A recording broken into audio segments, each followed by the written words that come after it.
नमस्कार, मी digital Pushkaraj. Website designing वर्कशॉपच्या या तिसऱ्या दिवशी तुमचं स्वागत आहे. आता आजच्या व्हिडिओमध्ये सर्वात पहिले तर मी तुम्हाला दाखवणार आहे, आता ज्यांनी ज्यांनी डोमेन आणि होस्टिंग विकत घेऊन वर्डप्रेस इन्स्टॉल केलेला असेल, तर वर्डप्रेस इन्स्टॉल केल्यानंतर कशा पद्धतीने आपली वेबसाईट ओपन होत असते. त्याच्यासाठी एक डेमो वेबसाईट मी क्रिएट करून ठेवलेली आहे, ती ओपन करतो. तर वेबसाईट ओपन झालेली आहे. ठीक आहे. तर ज्यांनी ज्यांनी वर्डप्रेस इन्स्टॉल केलेला असेल त्यांना अशा पद्धतीची ही वेबसाईट दिसत असणार आहे. ही एक बेसिक वेबसाईट आहे, स्टार्टिंगची वेबसाईट आहे. याच्यामध्ये भरपूर काही आपल्याला पुढे चेंजेस करायचे आहेत. आता ज्यावेळेस तुम्ही नवीन वर्डप्रेस आणि होस्टिंग घेऊन डोमेन आणि होस्टिंग घेऊन वर्डप्रेस इन्स्टॉल करतात, एक महत्वाची गोष्ट लक्षात घ्यायची. तुम्हाला सुरुवातीला अशा पद्धतीचं पेज दिसू शकतं किंवा याच्यापेक्षा वेगळं पण काहीतरी पेज दिसू शकतं. जसजसं वर्डप्रेसचे नवीन नवीन व्हर्जन येतात, वर्डप्रेस अपडेट होत जातं. तर प्रत्येक अपडेटमध्ये हे जे फ्रंट पेज असतं ना वर्डप्रेसचं सुरुवातीचं, ते पेज चेंज होत असतं. त्यामुळे तुम्ही जर आता लगेच करताय अशा म्हणजे या एवढ्या दिवसांमध्ये, तर असं पेज तुम्हाला दिसेल. नंतर कधी केलं वर्डप्रेस तेव्हा अपडेट झालं असेल तर त्यावेळेस वेगळं पण पेज तुम्हाला दिसू शकतं. तर काळजी नाही करायची, जरी वेगळी तुम्हाला स्क्रीन दिसते तर काही प्रॉब्लेम नाहीये. तर ही आपली एक बेसिक वेबसाईट आता सुरुवातीला आपल्याला अशी दिसत आहे. याला मी पहिले लॉग आउट करतो. आता लॉग इन जर कोणाला करायचं असेल ते कसं केलं जातं ते पण एकदा मी दाखवून देतो. तसं मी व्हिडिओमध्ये सांगितलेलंच आहे, तरी पण एकदा दाखवून देतो मी. येस. आता ही वेबसाईट इथे आलेली आहे. ठीक आहे. आता इथे मी काय करणार, लॉग इन करण्यासाठी फक्त काय करायचं असतं, इथे /wp-admin टाईप करायचं आणि एंटर.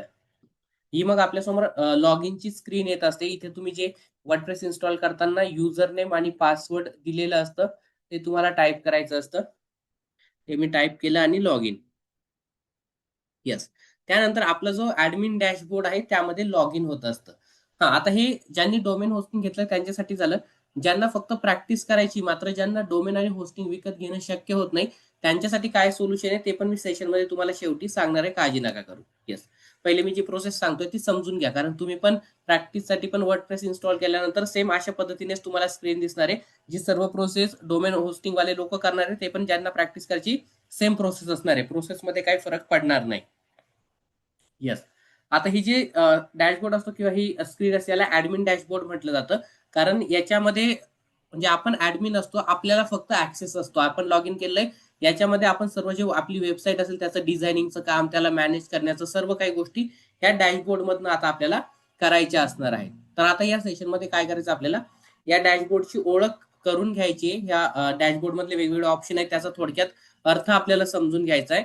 आणि त्याच्यानंतर काही बेसिक सेटिंग असतात वर्डप्रेसच्या. म्हणजे वर्डप्रेस तुम्हाला वेबसाईट कोणतीही बनवायची असेल, सुरुवातीला ज्यावेळेस तुम्ही वर्डप्रेस इन्स्टॉल करता, तर प्रत्येक वेबसाईट डिझाइन करताना त्या बेसिक सेटिंग आपल्याला कंपल्सरी कराव्याच लागतात. तर त्या सेटिंग मी आजच्या सेशनमध्ये तुम्हाला सांगणार आहे. तर आता सर्वात पहिले काय करायचं, या स्क्रीनवरती आपण आलेलो असतो. मी इथे तुम्हाला पहिले डाव्या बाजूपासून दाखवतो. जे डाव्या बाजूला ऑप्शन्स आहेत ते एक एक ऑप्शन्स आपण बघूया. तर डाव्या बाजूला आता ऑप्शन्स दिसतील. सर्वात पहिले इथे वरती असतं डॅशबोर्ड. डॅशबोर्डमध्ये गेल्यानंतर दोन ऑप्शन दिसतात. एक असतं होम, दुसरं असतं अपडेट. आता होम म्हणजे काय? आता सध्या आपण जे आहे ती होम स्क्रीन आहे. होम स्क्रीनवरती काही जे आपण पुढे प्लगइन्स वगैरे जे काही गोष्टी यूज करणार आहोत, त्याच्या रिलेटेडचे काही नोटिफिकेशन्स वगैरे ते असतं फक्त. तर हे काही महत्वाचं नसतं इथे. ठीक आहे. त्यानंतर असतं अपडेट. अपडेटमध्ये मी जातो. अपडेटमध्ये मी गेलो. आता अपडेटच्या या सेक्शनमध्ये आल्यानंतर ना, 3 प्रकारचे अपडेटचे ऑप्शन इथे असतात. सर्वात पहिले असतं वर्डप्रेस. आता सध्याचं करंट व्हर्जन कोणतं आहे? करंट व्हर्जन 6.9 आहे. ठीक आहे. आणि इथे खाली लिहिलंय, you have the latest version of WordPress. म्हणजे जे अपडेटेड व्हर्जन आहे तेच आपलं आहे. ज्यावेळेस नवीन अपडेट आलेलं असतं ना वर्डप्रेसचं, तर इथे आल्यानंतर तुम्हाला अपडेट वर्डप्रेस किंवा अपडेट व्हर्जनचं ऑप्शन दिसतं. त्याच्यावरती क्लिक करून पुढच्या व्हर्जनला आपल्याला अपडेट करायचं असतं. त्या व्यतिरिक्त खाली प्लगइन्स आहेत. आपण आता पुढे प्लगइन्स वगैरे इन्स्टॉल करणार आहोत. तर त्यांचे पण काय अपडेट आले त्या अपडेट इथे दिसतात. थीम वगैरे पण असतं. थीमचे काय अपडेट आले ते आपल्याला इथे दिसतं. जसं पुढे त्याचे अपडेट येतील त्यावेळेस पुन्हा एकदा मी तुम्हाला ते दाखवेल अपडेट कसं करायचं. आता सध्या आपल्याला अपडेट काहीच नाही. कारण आपलं नवीनच आता आपण ओपन केलेलं आहे अकाउंट. येस. हे झालं. त्याच्यानंतर इथे खाली तुम्हाला ऑप्शन दिसेल पोस्टचं. पोस्ट म्हणजे काय? जे ब्लॉग पोस्ट आपण म्हणतो ना, तर ते हे पोस्टचं ऑप्शन. इथून आपण आपल्या वेबसाईटवरती ब्लॉग पोस्ट लिहू शकतो. ज्या सर्व ब्लॉग पोस्ट वगैरे असतात त्या आपल्याला इथे दिसतात. त्याला एडिट करायचं, मॅनेज करायचं, हे सर्व काम आपण या पोस्टच्या सेक्शनमध्ये करत असतो. सर्व आपण पुढे डिटेलमध्ये समजून घेणार आहोत. आता मी थोडक्यात फक्त ओळख करून देतोय. पोस्ट झाल्यानंतर खाली तुम्हाला ऑप्शन दिसेल मीडिया. मीडिया म्हणजे काय असतं, तुम्ही तुमच्या वेबसाईटवरती ज्या काही फाईल अपलोड करणार आहात, मग त्यामध्ये इमेज असेल, व्हिडिओ असेल, पीडीएफ असतील, जे काही कोणत्याही प्रकारच्या फाईल असतील ना, त्या सर्व फाईल या मीडिया लायब्ररीमध्ये तुम्हाला दिसतात. तिथून तुम्हाला त्यांच्यामध्ये काही चेंजेस करायचे असतील, कोणती एखादी फाईल डिलीट करायची असेल, नवीन फाईल अपलोड करायची असेल, त्या सर्व गोष्टी तुम्ही या मीडिया लायब्ररीमध्ये आल्यानंतर करू शकता. त्याच्यानंतर आहे पेजेस. पेजेस म्हणजे आपण वेबसाईटवरती बघतो वेगवेगळे पेजेस असतात. होम पेज असेल, contact page, about page, services page. असे जे वेगवेगळे पेजेस वगैरे आहेत ना, ते पेजेस आपण इथे क्रिएट करून त्याला मॅनेज करू शकतो, डिझायनिंग वगैरे करू शकतो. तर तो हा पेजेसचा सेक्शन असतो. आता सुरुवातीला तुम्हाला हे काही डेमो पेजेस असतात, ते पेजेस पण बघायला भेटतील. ठीक आहे. त्यानंतर कमेंटचा सेक्शन इथे असतो.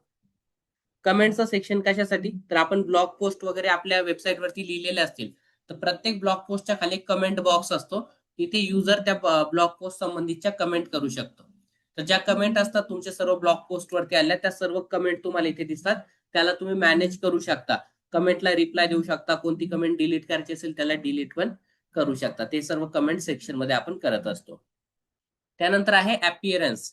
अपीअरन्स मध्ये थीम सेक्शन असतो. इथून आपण थीम आपल्या वेबसाईटसाठी इन्स्टॉल करत असतो. आता थीम वगैरे काय असतं, कसं इन्स्टॉल करायचं ते पुढे मी तुम्हाला सांगणार आहे. प्रोसेस आपल्याला करायचीच आहे. सर्व ऑप्शन्स आपल्याला एक एक करून डिटेलमध्ये पण समजून घ्यायचे. परंतु त्या अगोदर थोडक्यात त्यांचा अर्थ पण तुम्हाला माहिती असला पाहिजे. आता सुरुवातीला तुम्ही येणार, तुम्हाला वेगवेगळे ऑप्शन दिसणार, तर त्यामुळे हे सुरुवातीला थोडंसं बेसिक आपल्याला कन्सेप्ट असेल, आयडिया असेल, तर मग सोपं जातं पुढे काम करायला. त्यानंतर आहे इथे प्लगिन्स. आता प्लगिन म्हणजे काय, आता ते थोडक्यात इथे सांगतो मी तुम्हाला. आता जसं मी तुम्हाला दाखवलं, डाव्या बाजूला काय ऑप्शन्स आपल्याला आता इथे दिसत आहे. परंतु इथे जर बघितलं ना, खूप कमी ऑप्शन आहे, लिमिटेड ऑप्शन आहे. आतापर्यंत जे ऑप्शन आपण बघितले ते, त्याच्यानंतर खाली हे युजर आहे, टूल आणि सेटिंग वगैरे झालं. एवढेच ऑप्शन आहे. परंतु फक्त एवढ्याच ऑप्शनच्या मदतीने ना, आपण आपली वेबसाईट डिझाईन नाही करू शकत. आपल्याला वेबसाईटला डिझाईन करायचं असेल, वेगवेगळे फंक्शन्स, वेगवेगळे फीचर्स ऍड करायचे असेल ना, तर त्यासाठी आपल्याला या प्लगिन्सचा यूज करावा लागतो. मग तुमची जी रिक्वायरमेंट असते, तुमची जी गरज असते ना, त्यानुसार हे प्लगिन्स इथे दिलेले असतात. ते प्लगिन तुम्ही इन्स्टॉल करू शकता. म्हणजे एक एक्झाम्पल देतो. हे प्लगिन्स हे ऍड प्लगिन मध्ये मी जातो. ऍड प्लगिन मध्ये मी गेलो. आता समजा माझ्या वेबसाईटवरती कॉन्टॅक्ट पेज मी डिझाईन केलं आणि त्या कॉन्टॅक्ट पेजवरती मला कॉन्टॅक्ट फॉर्म पण ऍड करायचा आहे. मात्र तो फॉर्म ऍड करायचा असेल तर त्याच्यासाठीचा ऑप्शन मला इथे डाव्या बाजूला कुठेच दिसत नाही. मग मी फॉर्म ऍड कसा करणार? तर त्यासाठी आपल्याला प्लगिन इन्स्टॉल करावं लागतं. मी प्लगिन्स मध्ये आलो. इथे सर्च बॉक्स आहे, त्याच्यामध्ये मी सर्च करणार कॉन्टॅक्ट फॉर्म. मी कॉन्टॅक्ट फॉर्म सर्च केला. आता इथे बघू शकता कॉन्टॅक्ट फॉर्मचे वेगवेगळे प्लगिन्स आले. तुम्ही कोणतंही फीचर इथे जर सर्च केलं ना, त्याच्यासाठीचे भरपूर प्लगिन्स तुम्हाला दिसतात. त्याच्यातलं कोणतंही प्लगिन तुम्ही यूज करू शकता. आता प्रत्येक यूज साठी कोणकोणते बेस्ट प्लगिन आहे ते पण मी तसं पुढे तुम्हाला यूज करायच्या वेळेस सांगणारच आहे. प्रत्येक प्लगिन साठी तुम्ही ते पण चेक करू शकता की ते प्लगिन जे आहे ते किती लोकांनी इन्स्टॉल केलेलं आहे सध्या, किती त्याला रेटिंग आहे ते सुद्धा आपल्याला बघता येतं. त्यानुसार पण आपण ठरवू शकतो कोणतं प्लगिन आपल्याला यूज करायचं आहे. ठीक आहे. तर हे प्लगिन्स असतं. याच्या मदतीने एक्स्ट्रा फंक्शन्स आपण आपल्या वेबसाईटवरती ऍड करू शकतो. त्याच्यानंतर आहे इथे प्लगिनच्या खाली युजर सेक्शन. युजर सेक्शन मध्ये आल्यानंतर सर्वात पहिले तर तुम्हाला तुमचं नाव इथे दिसेल. त्याच्यापुढे तुमचा ईमेल आयडी आणि तुमचा रोल दिसेल. आपला रोल असतो ऍडमिनिस्ट्रेटर. ऍडमिनिस्ट्रेटर म्हणजे सर्वात हायर लेवलचा रोल असतो. जो ऍडमिन असतो किंवा ऍडमिनिस्ट्रेटर असतो तो सर्व काही वेबसाईट रिलेटेड इथे मॅनेज करू शकतो. परंतु समजा तुम्हाला अजून कोणाला ह्या वेबसाईटवरती काम करण्यासाठी ऍक्सेस द्यायचा असेल, तुमचे टीम मेंबर वगैरे असेल, कोणीही असेल, आणि त्यांना जर ऍक्सेस द्यायचा असेल ना, तर त्यांना तुम्ही तुमचे डिटेल्स शेअर नाही करायची गरज. तर तुम्ही त्यांना ऍज अ युजर म्हणून इथे ऍड करू शकता. आणि त्यांना काही ठराविक ऍक्सेस द्यायचा असेल, फक्त लिमिटेड, ते पण आपण देऊ शकतो. म्हणजे समजा माझी ही एक कम्प्लीट वेबसाईट आहे, याच्यावरती ना मला एका व्यक्तीला ऍक्सेस द्यायचा आहे, परंतु त्याला फक्त काय ऍक्सेस द्यायचा आहे की तो फक्त ब्लॉग पोस्ट लिहू शकला पाहिजे, बाकी त्याला काहीच करता आलं नाही पाहिजे. तर तसं युजर मध्ये जाऊन मला त्याला ऑथरचा ऍक्सेस देता येतो. ऑथर म्हणजे काय? जो फक्त ब्लॉग पोस्ट लिहू शकणार, ब्लॉग पोस्टलाच मॅनेज करू शकणार. त्याच्या व्यतिरिक्त त्याला इथे काहीच करता येणार नाही, त्याला हे बाकीचे ऑप्शन दिसतच नाही त्याच्या अकाउंटमध्ये. आणि ऍड युजर मध्ये जाऊन आपण त्याचं सेपरेट त्याच्या ईमेल आयडीने त्याला पासवर्ड देऊन त्याचं सेपरेट अकाउंट क्रिएट करून देतो लॉग इन साठी. आणि त्याला जो रोल दिलाय त्याने लॉग इन केल्यानंतर त्याला फक्त तेवढेच ऑप्शन दिसतात आणि तेवढंच तो मॅनेज करू शकतो. तर असं लिमिटेड ऍक्सेस वगैरे देण्यासाठी तुम्ही इथे मल्टिपल युजरला ऍड करू शकता. किंवा समजा तुम्ही एखाद्या व्यक्तीला वेबसाईट बनवायचं किंवा डिझायनिंगचं काम तुम्ही दिलं आणि तुम्हाला त्याच्यामध्ये तुमचं पण ऍडमिन ऍक्सेस ठेवायचा आहे, त्या व्यक्तीला त्याचा सेपरेट ऍक्सेस द्यायचा आहे, ते तुम्ही करू शकता. तसंच करता येतं. त्यासाठी हे युजरचं ऑप्शन एक युजफुल असतं. किंवा समजा तुम्ही फ्रीलान्सिंग करायला सुरुवात केली. आता तुम्ही एखाद्या क्लायंटची वेबसाईट बनवायला घेतली. तुम्ही वेबसाईट वगैरे डिझाईन करताय तुमच्या ऍक्सेसने, तुम्हाला त्या क्लायंटला वेबसाईट चेक करण्यासाठी वगैरे द्यायचं असेल किंवा नंतर त्याला ऍडमिन ऍक्सेस द्यायचा असेल, तर सेपरेट तुम्ही त्याचा ईमेल आयडीने त्याला युजर सेक्शनमध्ये ऍड करून त्याच्यासाठी एक सेपरेट त्याचा ऍक्सेस देऊ शकता. त्याच्यासाठी हे जी युजर सेक्शन याचा आपण यूज करत असतो. ते ऍक्सेस कसं द्यायचा, युजर कसं क्रिएट करायचं, ते मी तुम्हाला पुढे शिकवणारच आहे. त्यानंतर आता युजरच्या खाली जर बघितलं ना तुम्ही, तुम्हाला एक टूल्सचं ऑप्शन दिसेल. तर फक्त एक महत्वाची गोष्ट लक्षात ठेवायची, काळजीपूर्वक ऐका. हे जे टूल्सचं ऑप्शन आहे ना, यामध्ये कुठेच तुम्हाला जायचं नाही, कुठेच काहीच करायचं नाही.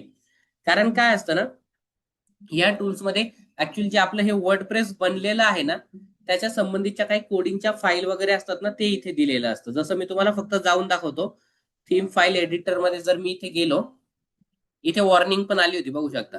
हे सर्व त्या थीम रिलेटेडचं कोडिंग आपल्याला दिसतंय.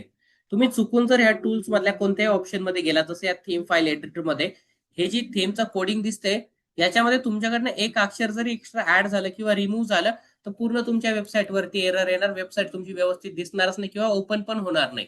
त्यामुळे या सेक्शन मध्ये यायचंच नाही, कारण इथून आपल्याकडनं काही चुकून चेंजेस जर झाले तर वेबसाईटला प्रॉब्लेम येऊ शकतो. आणि या सेक्शनचा आपल्याला तसा यूज काही करायचा पण नसतो. त्यामुळे हे टूल्सचं जे ऑप्शन आहे ते आपल्यासाठी उपयोगाचं नाहीये, एवढं तुम्हाला लक्षात ठेवायचं आहे. त्यानंतर खाली एक सेटिंगचा ऑप्शन आहे. आता सेटिंग मध्ये गेल्यानंतर मल्टिपल ऑप्शन असतात. काही बेसिक सेटिंग रिलेटेड इथे ऑप्शन आहे, ते आपण काही करणार पण आहोत आज, मी त्यावेळेस तुम्हाला ते सांगतो. आणि त्या व्यतिरिक्त खाली जर बघितलं ना तुम्ही, इथे एक परफॉर्मन्सचं ऑप्शन तुम्हाला दिसेल. आता ऍक्च्युली हे बाय डिफॉल्ट अवेलेबल नसतं. हे परफॉर्मन्सचं ऑप्शन कशामुळे इथे दिसतं, ते एक plug in performance related install केलेलं आहे, त्यामुळे हे ऑप्शन आपल्याला इथे दिसतंय. ठीक आहे, तर हे एक्स्ट्रा ऑप्शन आहे. हे बाय डिफॉल्टचं ऑप्शन इथे नसतं, तर ते नंतर मी तुम्हाला एक्सप्लेन करून सांगणार आहे. येस, ठीक आहे. तर हे ऑप्शन झाले डाव्या बाजूचे. त्यानंतर उजव्या बाजूला आल्यानंतर वरती तुम्हाला फक्त एकच ऑप्शन दिसतं, जिथे तुमचं प्रोफाईल आहे. त्याच्यामध्ये मी आता जातो. प्रोफाईल मध्ये मी गेलेलो आहे. तर इथे प्रोफाईल मध्ये काय करायचं किंवा काय करायला पाहिजे फक्त तुम्ही ते मी सांगतोय. आता एक गोष्ट ही पण लक्षात ठेवायची, इथे भरपूर ऑप्शन सर्वीकडे दिलेले असतात. प्रत्येक ठिकाणी आपल्याला जाऊन सेटिंग करावीच लागते असं काही नसतं. सर्व गोष्टी आपल्यासाठी उपयोगाच्या नसतात. जे आपल्या उपयोगाचं किंवा जे ज्याचाच फक्त आपण युज केला पाहिजे, तसं मी तुम्हाला सांगणार आहे, तेवढंच युज करा. आता इथे उजव्या बाजूला मी प्रोफाईल मध्ये आलेलो आहे. इथे तुम्ही काय करू शकता, पहिलं ती कलर स्कीम चेंज करू शकता. कलर स्कीम ही तुमच्या युजरसाठी नाही, फक्त तुमच्यासाठी आहे. हा जो डॅशबोर्ड तुम्ही युज करताय, समजा आपण इथे बऱ्याच दिवस झाले काम करतोय, आपण बोर झालो. एखाद्या वेळेस काय होतं ना, की एकच गोष्ट सारखं सारखं बघून आपल्याला बोर होऊन जातं. तर मग काहीतरी नवीन वाटावं, अजून इंटरेस्ट यावा काम करण्यासाठी, तर आपण अशा पद्धतीने कलर स्कीम चेंज करू शकतो. तुमच्या डॅशबोर्डची कलर स्कीम चेंज झाली, तर त्याच्यासाठी फक्त एक कलर स्कीमचा ऑप्शन आहे, बाकी याचं जास्त काही यूज नाहीये. ठीक आहे. त्यानंतर इथे खाली यायचं. इथे बाकी कुठे चेंजेस करू नका, मी जे सांगतोय फक्त तेवढंच करा. खाली इथे आल्यानंतर तुमचं प्रोफाईल पिक्चर चेंज करायचं असेल, इथून चेंज करू शकता. आता हा माझा प्रोफाईल पिक्चर डायरेक्ट का आलेला आहे इथे, कारण जे माझी होस्टिंग आहे ना, त्याच्यामध्ये आधीच्या ज्या माझ्या वेबसाईट आहे, तिथे मी तो ऍड केलेला होता, त्याच्यावरून ऑटोमॅटिक त्याने घेतलेला आहे. तुम्हाला चेंज करायचं असेल, तुमचा आलेला नसेल, तुम्हाला ऍड करायचं असेल, इथून ऍड पण तुम्ही करू शकता. त्यानंतर इथे पासवर्डचं ऑप्शन आहे, दिसतंय न्यू पासवर्ड. तर इथून तुम्हाला पासवर्ड फक्त चेंज करायचा असेल ना तुमच्या ऍडमिन लॉग इनचा, तो पासवर्ड तुम्ही इथून चेंज करू शकता. जो पासवर्ड पाहिजे तो इथे पासवर्ड टाईप करायचा, जो काही पासवर्ड आहे तो पासवर्ड टाईप केला, खाली यायचं, इथे अपडेट प्रोफाईल वरती क्लिक करायचं. ठीक आहे, मला आता नकोय, कॅन्सल करतो. बाकी त्या व्यतिरिक्त इथे काहीच नाही करायचं, फक्त पासवर्ड चेंज करायचा असेल तर इथे या. त्या व्यतिरिक्त ह्या सेक्शन मध्ये शक्यतो तुम्ही काही चेंजेस करूच नका. तेवढं जास्त इथे चेंजेस करण्याची काही आवश्यकता नाही आपल्याला. येस, ते झालं. आता इथे उजव्या बाजूला जे ऑप्शन आहे त्याच्यावरती मी तुम्हाला सांगतो. हे जे वर्डप्रेस आहे तिथे आपल्याला काही करायचं नाही, तर वर्डप्रेसचा लोगो दिलेला आहे फक्त. इथे तुमच्या वेबसाईटचं नाव असतं. त्याच्या खाली जर तुम्ही बघितलं, त्याच्यावरती वेबसाईटच्या नावावरती ॲरो नेला, तिथे येतं व्हिजिट साईट. त्याच्यावरती राईट क्लिक करायचं, open in new tab. New tab मध्ये इथे आपली जी वेबसाईट आहे ती ओपन होते. म्हणजे जे फ्रंट एंड आहे, जे ऍक्च्युअली युजरला दिसणार आहे आपली वेबसाईट, ती वेबसाईट इथे ओपन होत असते. ती तुम्ही इथे बघू शकता. हे आपलं बॅक एंड हे फक्त आपल्यासाठी असते. इथे आपण काय करतो किंवा हे जे ऑप्शन आहे हे बाकी इतर कोणाला दिसत नाही. लोकांना जी वेबसाईट दिसते ती ही असते आपली फ्रंट वेबसाईट.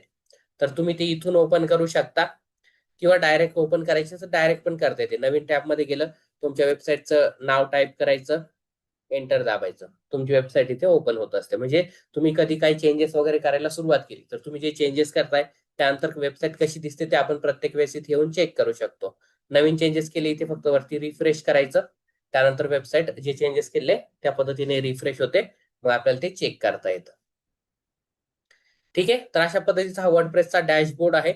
आता डॅशबोर्डची थोडक्यात ओळख करून दिलेली आहे.